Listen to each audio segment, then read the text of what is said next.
নমস্কার বন্ধুরা, ডলি রন্ধনশালা সবাইকে স্বাগত। আর আজকে তোমাদের সাথে শেয়ার করব দারুণ একটা মুগ ডালের রেসিপি।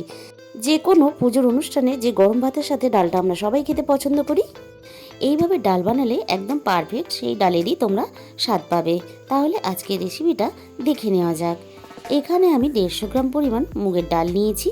এবার মুগের ডালটা আমি শুকনো খোলায় 2 থেকে 3 মিনিট হালকা নাড়াচাড়া করে ভেজে নেব।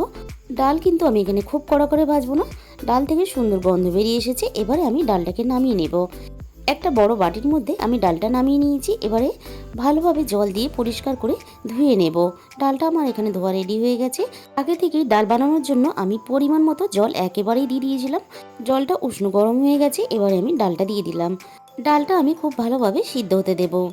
ডাল আমার এখানে খুব ভালোভাবে সিদ্ধ হয়ে গেছে। এবার ডালটা আমি কড়াই থেকে নামিয়ে নেব। তবে হ্যাঁ, ডাল আমি কড়াইয়ে সিদ্ধ করেছি, তোমরা কিন্তু চাইলে প্রেসার কুকারেও সিদ্ধ করে নিতে পারো।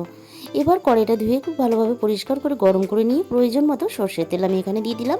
ফোড়নে দিয়ে দিলাম গোটা জিরে। এরপর আমি এখানে দিয়ে দিলাম 2টো শুকনো লঙ্কা, আর এখানে আমি দিয়ে দিলাম 2টো তেজপাতা।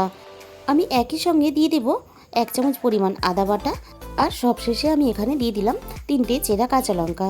এবারে আমি একটু নাড়াচাড়া করে নেব আদার কাঁচা গন্ধটা চলে যাওয়া পর্যন্ত। আর আমি এখানে দিয়ে দিলাম একটা ছোট সাইজের টমেটো কুচি, আর দিয়ে দিলাম স্বাদ মতো লবণ। আরও কয়েক সেকেন্ড আমি নাড়াচাড়া করে নিয়ে টমেটোটা আমি নরম করে নেব। এরপরে দেখো আমি দিয়ে দিলাম অল্প একটু নারকেল কুচি, আর দিয়ে দিলাম অল্প একটু কাজু কিশমিশ। আবারও আমি কয়েক সেকেন্ড নাড়াচাড়া করে নারকেল কুচি আর কাজু কিশমিশটা একটু হালকা ভেজে নেব। এরপরে দেখো অল্প পরিমাণে দিয়ে দিলাম আমি এখানে হিং।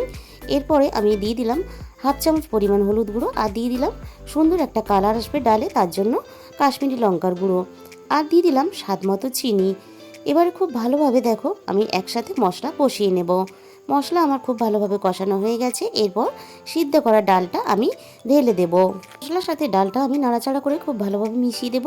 এবার ডালটা খুব ভালোভাবে আমি ফুটতে দেব। ডাল আমার এখানে ফুটে উঠেছে। এরপরে আমি এখানে হাতা দিয়ে এইভাবে আমি ঘাঁটতে থাকবো, আর ডালটা একটু সময় নিয়ে ফোটাতে থাকবো। ডাল যত ফোটাবে আর হাতা দিয়ে এইভাবে ঘাঁটতে থাকবে, ডালের স্বাদ ততই কিন্তু ভালো হবে। এরপর সবশেষে দিয়ে দিলাম দেখো এখানে 1 চামচ পরিমাণ জিরের গুঁড়ো। জিরে গুঁড়োটা আমি খুব ভালোভাবে হাতা দিয়ে এইভাবে মিশিয়ে দেবো, তা না হলে কিন্তু জিরে গুঁড়োটা ভেসে উঠবে। ডাল এখানে আমার সুন্দরভাবে রেডি হয়ে গেছে। এরপর সবশেষে আমি এখানে দিয়ে দিলাম 1/2 চামচ পরিমাণ গরম মশলার গুঁড়ো, আর দিয়ে দিলাম এখানে স্বাদ মতো ঘি। এবার ঘি আর গরম মশলা দিয়ে ডালটা আমি খুব ভালোভাবে দেখো এখানে মিশিয়ে নিলাম।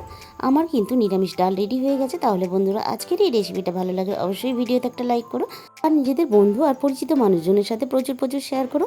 আর আমার চ্যানেলটাকে সাবস্ক্রাইব করতে কিন্তু একদমই ভুলো না। আর তোমার মূল্যবান সময় দিয়ে আমার ভিডিওটা দেখার জন্য অসংখ্য ধন্যবাদ।